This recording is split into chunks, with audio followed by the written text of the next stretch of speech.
And now, the Delaware Valley's only primetime news hour, Fox 29's The 10 O'Clock News. Good evening, everyone. I'm Tracy Matisak. And I'm Rich Noonan. Here's what's happening tonight. For many, this is a holiday weekend set aside for rest and relaxation. But for Americans dealing with the Cuban refugee crisis, this has been another very busy weekend. The U.S. and Cuba have failed for a third day to reach an agreement to halt the exodus of Cuban boat people. Today in New York, a U.S. spokesman warned that the talks are not going very well. The message from the U.S. side is that there are significant differences between the Cuban leaders and U.S. negotiators, and that means the flow of refugees will likely continue. As thousands of Cubans take to the water, there is growing discontent among critics who say the Clinton administration had better get a handle on things. Brian Cabell reports. I'm not impressed. Senate Minority Leader Bob Dole, speaking before an appreciative National Guard audience in Boston, emphasized that the U.S. should ratchet up the pressure on Castro. You tighten up on the embargo. I think the restrictions they place on sending money back to Cuba, again, doesn't hurt Castro. It hurts the poor people in Cuba. I think we've got the wrong focus. We haven't focused on Castro. We're focusing on what are we going to do. He's already set our immigration policy. Now he's about to determine our foreign policy. I think we've got to put the pressure on him. Vice President Al Gore defended the administration's policy and insisted the refugee situation is under control. Thankfully, a good many other nations in the hemisphere who agree with us and the whole rest of the hemisphere about democracy being the wave of the future have agreed to take refugees from Cuba. And so it's not as if all the people on the rafts go to Guantanamo. In fact, with Guantanamo approaching its current capacity, some future Cuban rafters will be headed to other safe havens in the Caribbean and Central America. In Norfolk, Virginia, dependents of Navy personnel from Guantanamo continue to arrive throughout the weekend. They were evacuated to make room for the refugees. In Baltimore, the U.S. naval ship Comfort is being readied for a supply run to the heavily taxed Guantanamo facility. And as the Cuban rafters continue their hazardous journey toward the Coast Guard ships and refugee camps, immigration officials emphasize that smuggling operations of Cuban refugees will not be tolerated. 2 boats with 64 refugees and 5 alleged smugglers were apprehended over the weekend. We're going to develop all of the evidence available, and we're going to turn that information over to the U.S. Attorney for the U.S. Attorney to make a decision on whether or not to prosecute. The number of rafters has declined over the last few days. The crisis may have abated somewhat, but not for the refugees themselves who are wondering what lies in their future. Brian Cabell, Miami. Controversy is swirling around the United Nations International Conference on Population and Development, and the meeting hasn't even started yet.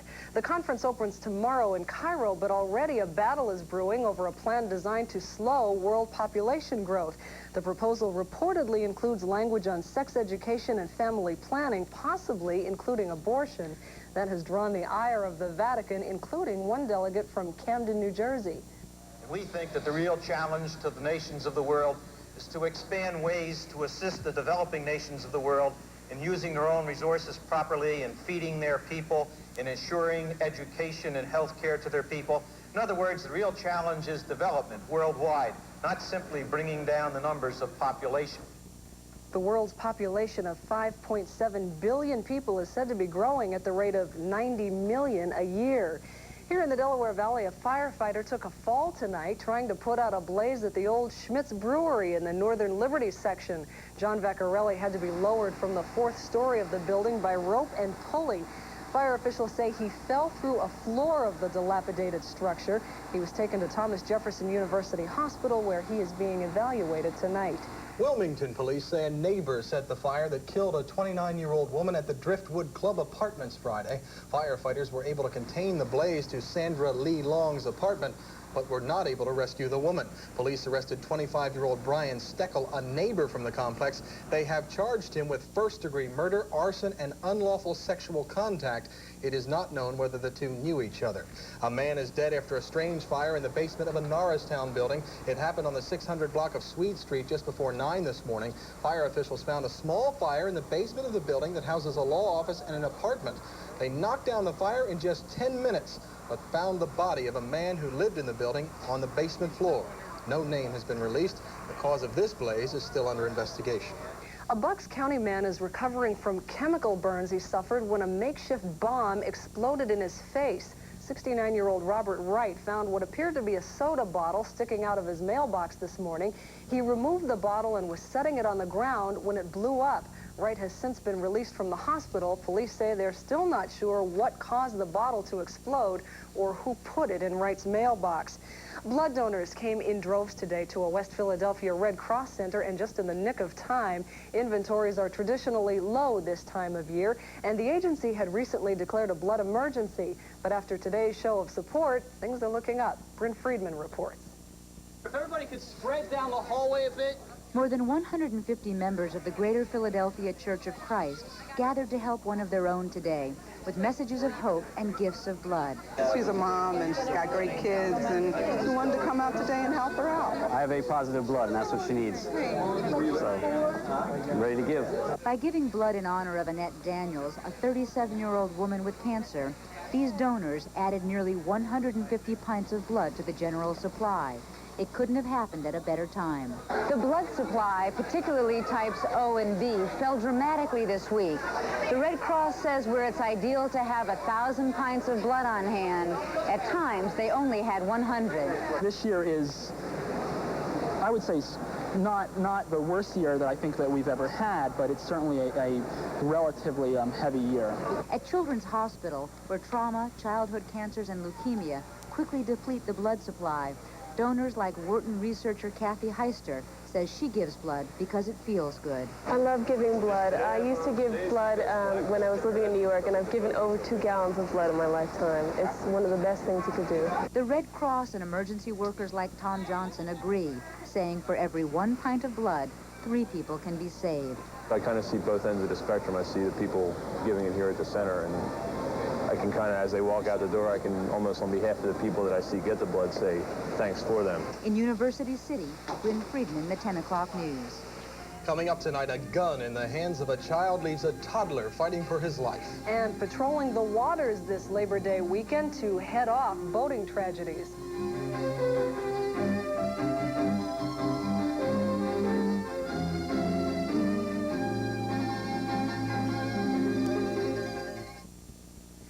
An 11-year-old Chicago boy has confessed to the murder of his 84-year-old neighbor. The crime happened last October when the child was 10.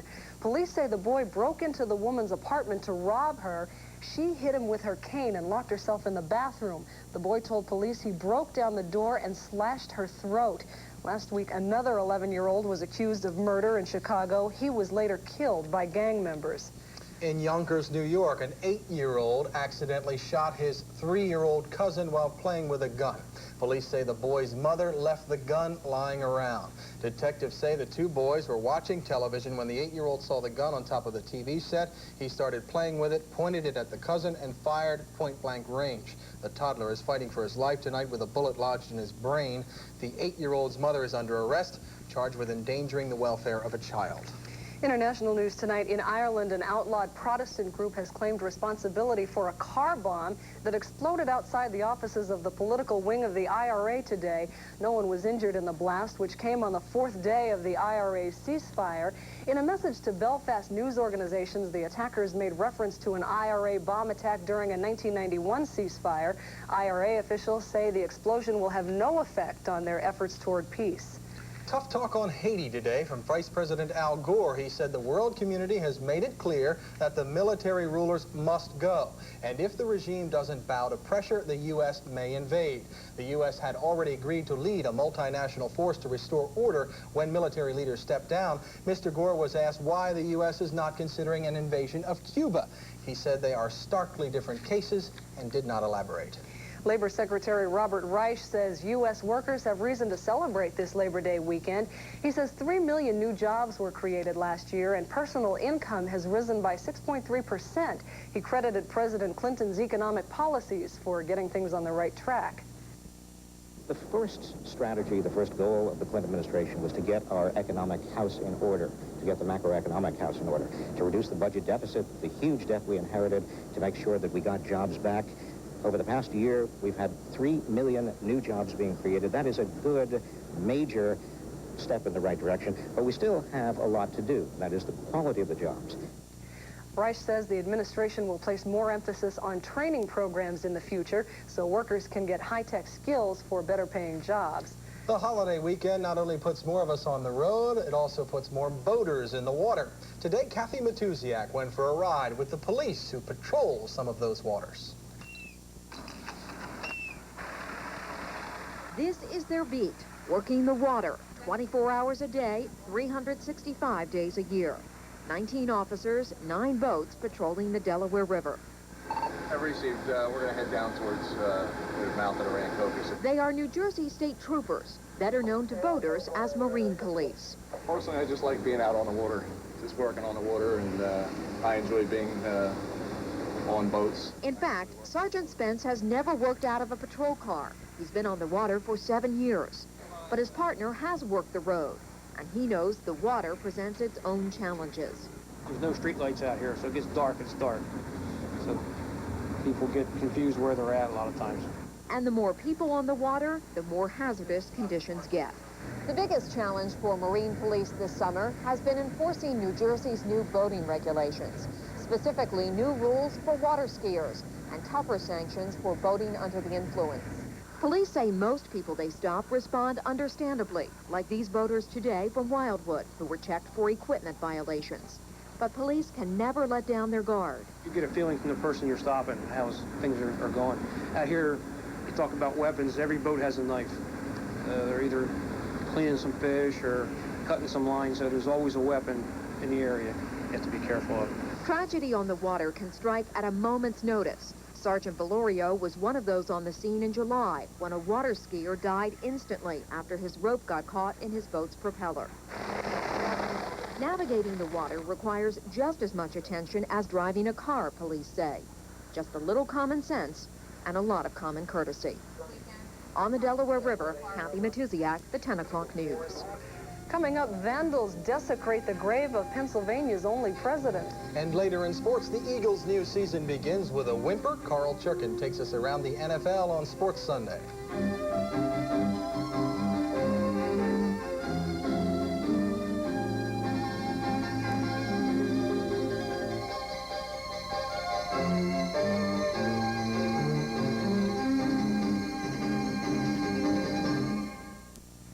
Officials in Lancaster County are trying to figure out how to deal with vandals after someone spray painted the grave of James Buchanan. He's the only president from Pennsylvania. The gravesite of the 15th president has been in decline for some time. Bottles and crack vials routinely litter the grounds. A construction company has offered to clean up the site for free, and authorities are looking for better ways to improve security. On the 10th day of his vacation in Martha's Vineyard, President Clinton shot a 39 for 9 holes of golf. That's 1 stroke under his approval rating in the latest polls and the lowest rating for a president in the last 4 decades. Those numbers don't seem to have affected Mr. Clinton's vacation plans, though. After hitting the links, he attended church services with his family and then had lunch with Mrs. Clinton. For many colleges, the Labor Day weekend signals the start of classes. At the University of Pennsylvania, 2,300 freshman students began their college careers with a convocation. And for the first time, the event was led by a woman, Judith Rodin, who became president of the university earlier this year. Yo, it's a unique word and the name of a unique festival underway at Penn's Landing. The 3rd annual Yo Philadelphia Festival was the place to be today for more than 12,000 people. The festival features all the food, entertainment, and today's sunshine anyone could ever want. This year's festival organizers have added many events for children. If you are in need of something fun to do for your Labor Day, check out Penn's Landing. The festival runs through the holiday.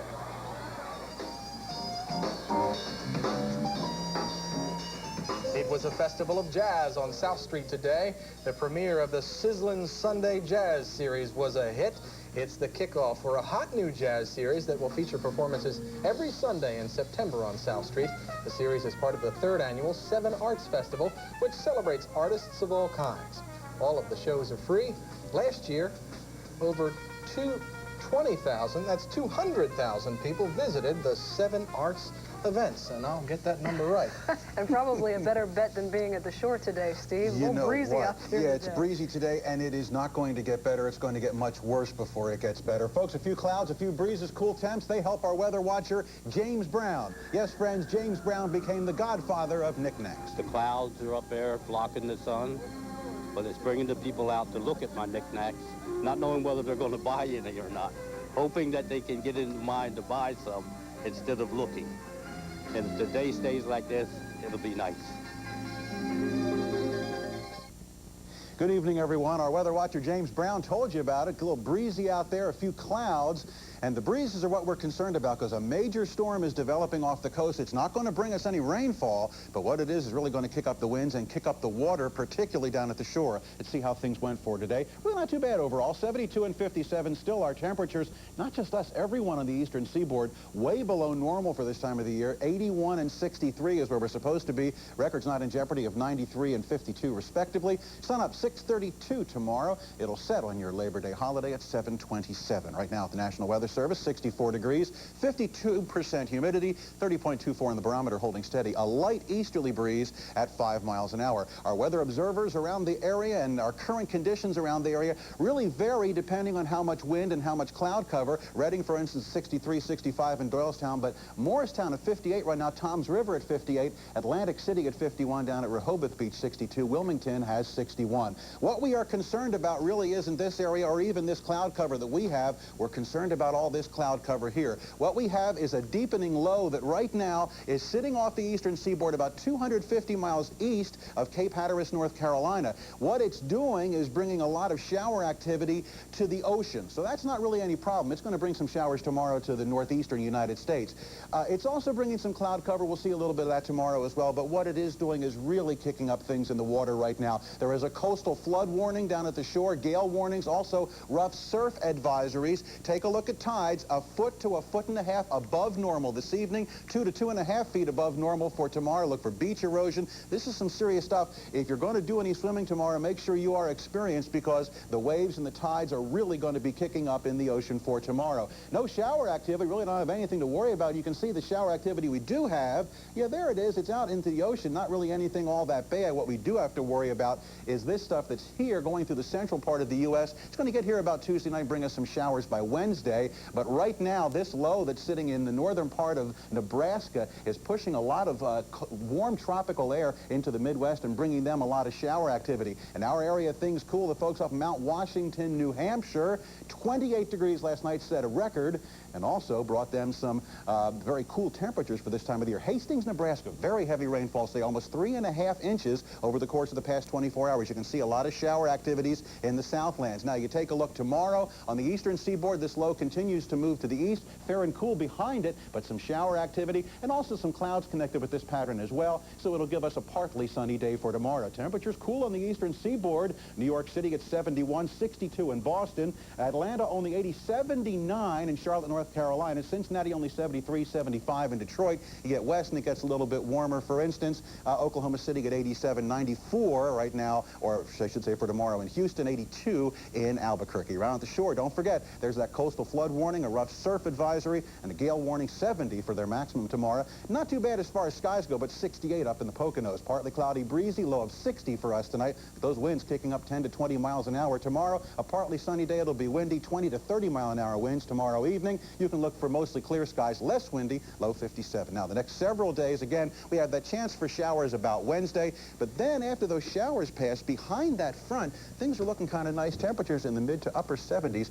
by the later part of the week. So again, if you're going to be down at the shore tomorrow, be advised things are going to be a little bit rough down there. You wouldn't even know that out here in Philadelphia. It's pretty nice. No, it really is kind of nice. A few winds kicked up with it. Thanks, Steve. Okay. All right, Carl Churkin joins us now. Got a couple of special guests for Sports Sunday tonight. We do, in fact. We're underway in the NFL's 75th season tonight. Two of the new Eagles, defensive end Greg Townsend and strong safety Michael Zordich, join us here in our Sports Sunday studio. The Birds making it tough on themselves early. They can't come back from an 18-point deficit in the opener. We'll have wall-to-wall coverage from the Meadowlands. Plus, we'll head to the open spaces of Maryland and catch up with Dallas Green and find out how he's doing without baseball in his life. The new season kicks off next on Sports Sunday.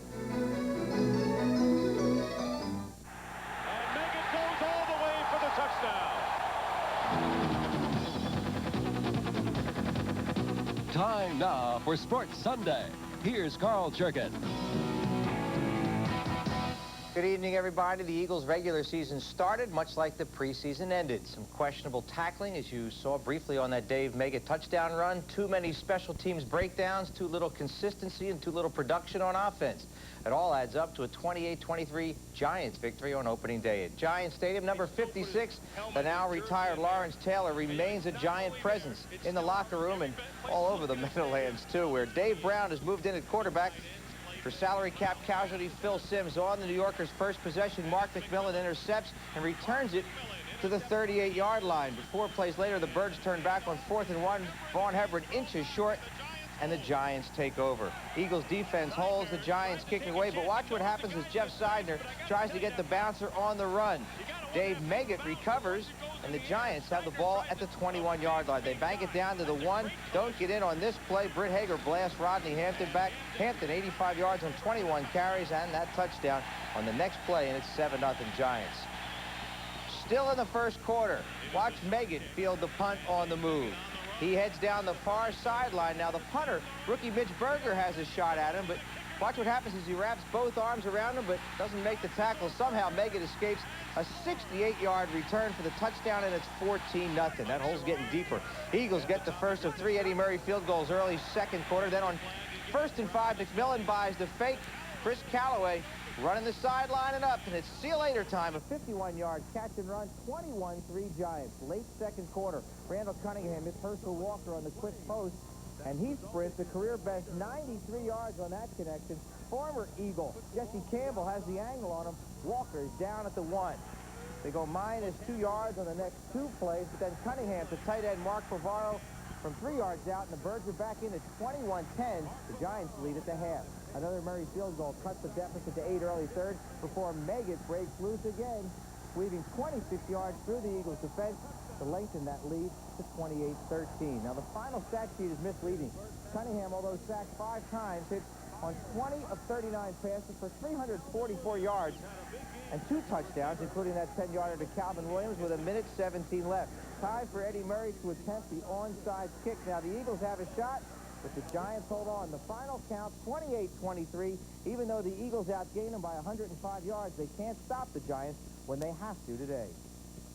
We tried to put a lot of pressure on them. We made things happen, caused, a few turnovers. And, you hit some, some key receivers on 3rd down. They hurt us on 3rd down. I gave up a couple plays on 3rd down, and, they capitalized on that. But besides, overall, I don't, we have to play them again, and we just have to see what happens, the next time we play them.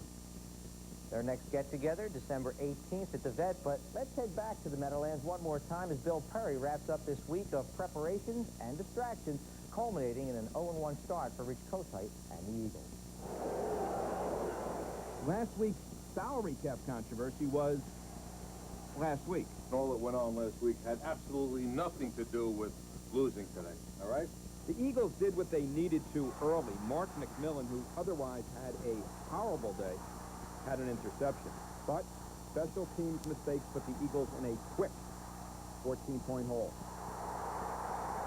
They never recovered. Later, a defensive lapse by McMillan, and it was 21-3 in a hurry. It's hard to overcome 21 points of self-inflicted wounds, okay? While the late touchdown pass to Calvin Williams made the score respectable, in truth, the Eagles' offense appeared out of sync all day. In short yardage situations repeatedly with opportunities to score, the Eagles just could not get it done. I can't be that much of the offense and us win the game. We got to get the running game going. We have to get the running game going because there's going to be games I just can't drop back and throw the ball. We watched their film, and they did exactly what we thought they were going to do. But according to Broderick Thompson, that was not the case. They didn't play the defense that we expected. And I think we wasted one or two plays in when they found out what defense they were playing. So, the plays that we had for short yardage and then this goal line, didn't work for this and didn't work for that. So that's one reason, but there's no excuse. I mean, 1st and 2 on the 2, we should have got it in. So they surprised you? Some defensive schemes you basically were unprepared for? Well, we were prepared for them in the opposite way, So that's not good. That's not good at all. So I actually, they game planned us well and surprised us. Statistically, Randall Cunningham had a good day, but had some problems. Sometimes his fault, but other times. Their linebackers were doing some good holding today. And we complained to the officials, you know, we got this new rule, but it's funny enough that they hold our guys, and, you know, they're not supposed to touch you after 5 yards down the field, but they're holding our guys 8 and 9, 10 yards down the field. I wonder if Broderick Thompson agrees with that. Can you say same page? At the Meadowlands, Bill Perry, Sports Sunday, the 10 o'clock news. All right, now let's make our way around the rest of the league. As the NFL kicks off its 75th season, it's the two-time defending champion Dallas Cowboys against the Pittsburgh Steelers at Three Rivers Stadium. Barry Switzer making his debut for the boys with those blue stars on their gear. Put a star on this man's paycheck. Fullback Darrell Johnston extending himself to make the catch for the touchdown. And here's a guy worth every last penny they pay him, even with the salary cap. Emmitt Smith barreling in for 2 yards out, from 2 yards out in the touchdown. Dallas beats Pittsburgh 26-9. Smith leading the Cowboys with 171 yards on the ground. At Anaheim Stadium, funny ball on display. Not much to blow your horn about today, huh, buddy? Cardinals running back Larry Centers tilt when hit. And Todd Light picks up the fumble out of midair and takes it 74 yards the other way for the touchdown. Midway through the first quarter, he dances in. Jerome Bettis with the Rams' other TD. Just 32,000 show up out in La La Land as Buddy's offense has trouble getting it into the end zone. They lose it 14-12 to the Rams. At Rich Stadium in Orchard Park, New York, check this out. The Stampede is on. The Buffalo Bills hosting the Jets. One Jet in particular with the Flamers on up the middle. Johnny Johnson into the end zone from 9 yards out. Jets lock on the head coach Pete Carroll and give him the Gatorade bath. Nice way to celebrate your first NFL head coaching win. 23-3 the final. Bills' first season opening loss since 1987. The Jets beat them then, too. At Joe Robbie Stadium in Miami, greetings from Dan Marino. Check this out, he says. So do I. Sidestep in the rush. Marino by in time, letting it fly almost 60 yards in the air. Officially, it's a 54-yard touchdown to Irving Fryer, the former All-American from Nebraska out of Mount Holly, New Jersey. 50-yarder he adds as well, and the gamer with about 3:20 to play from 35 yards out. 5 catches, 211 yards for Fryer. Marino, 5 touchdown passes. In a 39-35 win, New England's Drew Bledsoe throws for 421 yards, still loses. Now let's head to the NFC Central for the Vikings and Packers. A rude debut for Warren Moon with Minnesota at Lambeau Field in Green Bay. Fans want to know who'll be the first Packer on the moon. Number 92, Reggie White with the lunar eclipse. Moon intercepted 3 times, no TDs. Remember Sterling Sharp saying he wasn't playing if the Pack wasn't paying? He shows up and collects the 14-yard touchdown pass from Brett Favre. 7 catches, 53 yards for Sharp to help the Pack hold back Minnesota 16-10. At Soldier Field in Chicago, Bears defensive end Trace Armstrong gassing up to get after the Buccaneers. Quarterback Eric Kramer hooking up with tight end Chris Gedney for a pair of touchdowns, including this 37-yarder in the fourth quarter. The Bears beat Tampa Bay 21-9 as usual, and as you can see, the Bears off to a good start, winning their 10th opener in the last 11 years. In the Silver Dome in Pontiac, Michigan, new quarterback Scott Mitchell bringing the Lions back. Final 30 seconds, hitting Anthony Carter with a 15-yard touchdown to help tie the score 28-all. Then in overtime, Wayne Font's Lions get Jason Hanson's 37-yard field goal to win it. Lions outscore the Falcons 31-28 in overtime. Mitchell 16-31, just 203 yards, but he gets him in the end zone 3 times. Now we go down to the Superdome. Got to be Joe Montana's favorite place. He's now 10-0 there. Super Joe fires to Willie Davis for an 11-yard touchdown in the opening quarter. Chiefs lead start to finish 30-17. The final, Montana throwing for 315 yards and 2 TDs, improving to 15-2 lifetime against the Saints. Down in Dallas, North Turner made magic with that Cowboys offense. Now, no mere wave of a wand will get it done in Washington. As the Skins rookie head coach, starting John Freese at quarterback, Tracy Wooden, however, picks him off and returns it 69 yards for the score. See ya. Seattle Seahawks beat the Skins down at RFK. The final count, 28-7, as running back Chris Warren goes for 100 yards and 2 touchdowns on 22 carries. Next, we go to the Hoosier Dome in Indy. The horses up front called the Falk line. Rookie running back Marshall Falk, happy to have him. Opening holes for him to romp through. 11 yards for the score on the way to the final score. Something of a shocker. Indy over Houston, 45-21 as Fox 143 yards and 3 TDs puts him up there with Alan Amici and Randy McMillan, a couple of Colts all-timers. And at Riverfront Stadium, the Battle of Ohio Phase 1. Randy Baldwin takes the kickoff. Look at this. He takes it at the 15, breaks free, goes to the sideline, outruns the coverage. Then, watch this little stutter step, and he's in the end zone with an 85-yard touchdown return. A short time later, Cleveland's Eric Metcalf finds protection behind the wall, heads to the near sideline, and that's all, folks. He dances 92 yards for the score. Those two long home runs help the Browns beat the Bengals by a final count of 28-20 as Cleveland deals Cincy their 9th straight loss in the division. Tomorrow night, week number 1 of this 75th NFL season concludes with the Raiders returning to the Bay Area to take on the San Francisco 49ers tonight at Mile High Stadium in Denver. First quarter, John Elway gets the scoring underway as the Chargers are on defense. He's rolling right. He hits Mike Pritchard, the former Atlanta Falcon, flying into the end zone with a 50-yard hookup. But in the fourth quarter, San Diego has come back to take a 3-point lead, 30-27. Coming up, we're heading down to the farm. That's where Dallas Green is spending his time these days, while Major League Baseball's players and owners are watching their 94 crop spoil. Big D is making hay next on Sports Sunday.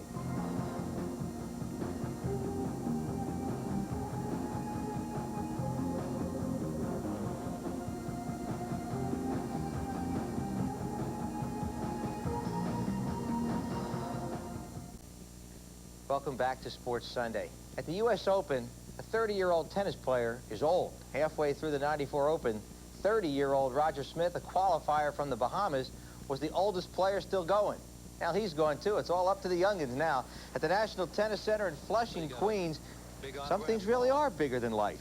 Smith serving at the top of your screen, taking on defending champ, the #1 seed Pete Sampras. Smith, ranked number 187 in the world, goes back and whacks it. Actually wins the first set from Sampras, but now we go to match point. Sampras getting stronger as they move on. He sweeps the final 3 sets to advance today. And in women's play, #2 seed Arantxa Sanchez Vicario of Spain taking on Ann Grossman of the United States. Sanchez Vicario at the bottom of your screen, coming forward in control the whole way, advancing with a straight set victory. Well, it is day 24 of the baseball debacle, and just in case anybody cares anymore, no reason to believe baseball's parks will remain dark, won't remain dark, that is, until fall. Odds are the crops will be in and the snows will melt away before the baseball bunch heads out there to play again. It's a frustrating time for baseball men like Dallas Green. For him, this summer without baseball is one hellacious waste, but he's not wasting his time. Green's spending it in God's country.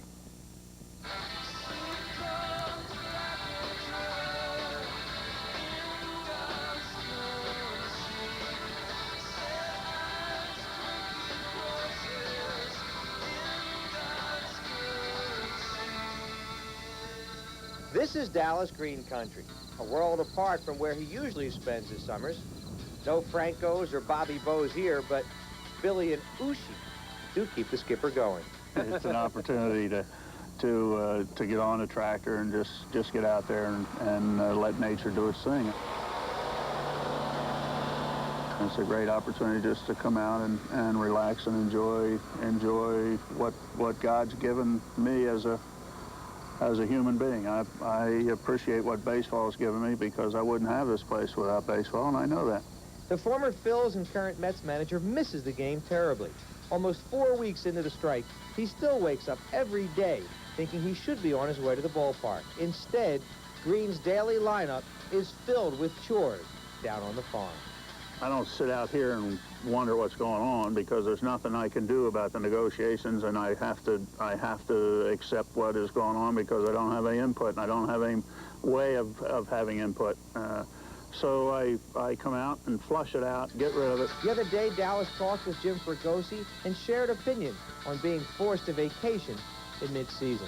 We're baseball guys. We're dinosaurs in this business, but we're still what makes the game go around to a degree because we know the game and we're able to perform under pressure and that's our life. That's our style. That's what we live for. And we're not doing it now in August, and that hurts. Like many of us, Green suspects we've seen the last of Major League Baseball for 1994.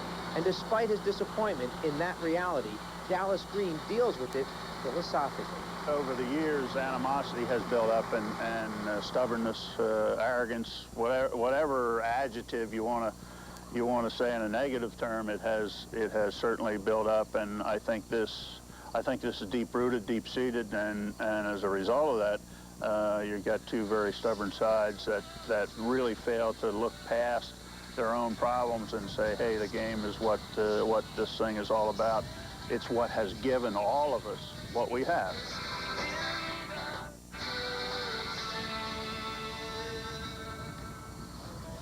What a combination, Dallas Green and U2. Coming up, things don't start out like the Birds had hoped. Defensive tackle Greg Townsend, that's defensive end. We'll play inside too. And safety Mike Zordich join us to help sort out opening day when Sports Sunday returns. Welcome back to Sports Sunday. The Eagles limit the Giants to 15 first downs, hold them to just 149 yards passing. They do give up a little more than 4 yards per carry on the ground, but that's a whole lot better than it was on many given Sundays last season. So why'd they lose, you ask? Well, let's welcome in Greg Townsend and Michael Zordich and ask them. What do you think? Greg? Well, why did we lose? Is that the question? I don't think it's a question of why did we lose. I think we merely just got big plays happen on their part. The ball bounced their ways, and that in the wacky world of sports, things like that shall happen and will happen. You sound like Bob Uecker. Michael? Yeah, well, I agree with Greg. I think that, they just had a couple more big plays than we did, and that was the difference in the game. All right, well, it's my show, and I'm going to hazard an opinion myself. Especially against a rookie quarterback, Dave Brown. You had pressure on him. But, Greg, let's go to you. You had pressure on Dave Brown, but you didn't seem to get to him enough. Here's you climbing up and over. Well, everybody want to call this guy a rookie, and this guy got 3 years in his belt from the NFL experience. Fair enough, but it was his first start. And he's a Dan Reeve guy, in which I always gave Dan Reeve guys a lot of credit with Elway and Kubiak. Always had some good quarterbacks, so I never knew nothing different of this guy but him going to be a good quarterback. What all I wanted to do was somehow get to him, make sure that he knew that he was in for a long day. Whether he acknowledged the long day and was going to say, okay, I oblige you with the long day, and you're going to have a long day just as well. We'll see who's going to have the longest day, and of course I had the longest day today. In the interest of accuracy in the media, I did call him a rookie. It was his third year, but he did work under Phil Simms, who he replaced for 2 years prior to this. So I think the more years we give this guy, the better it makes us feel like he done well this year instead of getting a rookie out there playing like he did today. He had an excellent game today, Brown did. Well, he didn't make the mistakes, and that was the key. Exactly. Michael, we showed you the mega touchdown run earlier. We're going to show you again a little bit and see if you can elaborate a little bit on this. We're going to show it to you in slow motion now. I'm sure you guys are going to see it a whole lot more in meetings. He's under people. Nobody gets a real good shot at him. No, I think his size played a factor in this particular play right here. He was able to get some good blocks from a lot of his linemen and receivers downfield, and he's a good back, and you got to give him credit on that type of play. I think that's fair. Now, normally, and this is to you, Greg, normally it's just one of 16 games. Right. But in this season, with so many new players and with the salary cap and all the distractions and all the ramifications of that salary cap, it seemed to me, again, I'll hazard another opinion here, it seemed to me that it would be so much more beneficial to this team for your psyche, for momentum, whatever you want to call it, to get that first win. Always. Does it count a little more? Again, it's only one loss, but does it count a little more, maybe? It always. I think everybody wants to get the first win of the regular season under their belts. It's always good to have that. And I think in certain cases, somebody has to win and somebody has to lose. And we just unfortunately came out on the losing end. But I think with the salary cap and everything everybody's talking about, that's been distraction or somewhat. I think what we were before the salary cap came in as football players. And I think that's what we are to the day we die. We're going to be football players, and we can go to college and try to get some what you would call other classes to be known as a businessman or this and that and other thing. I think when you play in this league more than 4 or 5 years, you become you get your BA in football. And wins and losses. But my whole thing is that we want to be able to just say, with all the distraction, we just pretty had a bad day today, and Giants did, and we lost. They won, and it's pretty much that's the way it goes. Michael, was it easy for you to put those distractions aside and get ready for this game? Well, yeah. You know, once the bell rings, I think everybody was able to put the distractions aside. I pretty much think the distractions were put aside earlier in the week. It's just unfortunate that it had to happen. I'm not a fan of what's going on in the NFL, per se, around the league. I think a lot of good veterans are getting ripped off for some more years in the league. But that's another story, and like I said, I think the distractions were definitely pretty much over the hill by middle of the week. All right, well, let's look ahead. We showed you a guy you're going to have to cover, Chris Gedney, with 2 touchdown catches today. The Bears look pretty good in the preseason, and they keep it going here, and you got them next Monday night. Yeah, well, I think it'll be a great game. Chicago's always a tough team to play, and it'll be fun playing at home on a Monday night. Greg, final question to you. This team, this defense, with 5, 6 new starters, still has to establish an identity. How does that happen? Good question. More games, more practice, more communication. Just on that basis alone, I think we're going to gel a little bit better. And I think even with this game, even though it was a disappointing loss, I think we gelled a little better today. So that's good. Fair enough. Thank you both for coming in. Good luck the rest of the way. Thank you, Carl. That's it for this edition of Sports Sunday, September 4th, 1994. I'm Carl Churkin. Rich Noonan, Tracy Matisak, and Steve O'Brien will be right back with the final segment of tonight's 10 o'clock news. We'll see you again soon. Here's another look at what happened today. More talks between the U.S. and Cuba have failed to produce an agreement to end the Cuban refugee exodus. The talks in New York have adjourned until tomorrow. The U.S. is offering to increase the number of legal Cuban immigrations if Cuba cuts off the flow of refugees. A Philadelphia firefighter was taken to the hospital tonight after a floor caved in during a blaze at the Old Schmitz Brewery. 52-year-old John Vaccarelli of Engine Company 29 had to be lowered to the ground by rope and pulley. He's being evaluated tonight at Jefferson University Hospital. The cause of the one alarmer is still unknown. Carl? Eagles down 21-3 early, make a game of it late, but still lose to the Giants in the opener, 28-23. Steve? We're just going to kind of have a partly sunny day for your Labor Day holiday. If you're down at the shore, though, the winds are going to kick up 75 for a high, partly sunny, windy in Philadelphia. All right, that is our news for this Sunday night. For the entire 10 o'clock news team, thank you for joining us. Have a great night, everybody. See you tomorrow.